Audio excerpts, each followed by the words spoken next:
Hello गाई दर्शन नमस्ते। आज हामी दाङ तुलसीपुरको मोतीपुरमा छौँ। कुनै समयमा यो एकदमै व्यापक भएको यो ताल, यहाँ डुङ्गाहरू चढ्ने, मान्छेहरूको भिडभाड, फोटो खिच्ने, डुङ्गा चढ्ने व्यापक रूपले भाइरल भएको छ।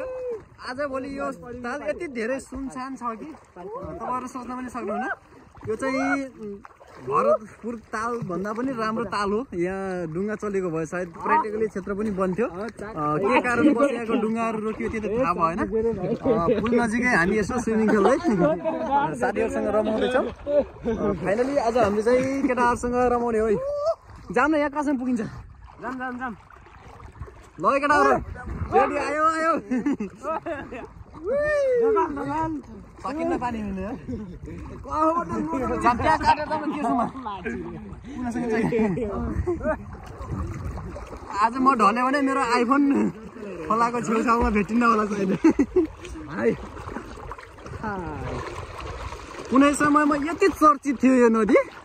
यहाँ डुङ्गा यति मजाले चल्थ्यो कि फोटो खिच्ने मान्छेको त भिडभाड र डुङ्गा चढ्ने मान्छेको भिड एकदमै धेरै हुन्थ्यो। म त ढल्यो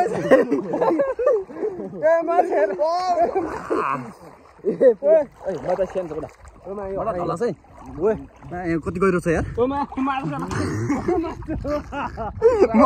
मर्लास कि मर्लास है।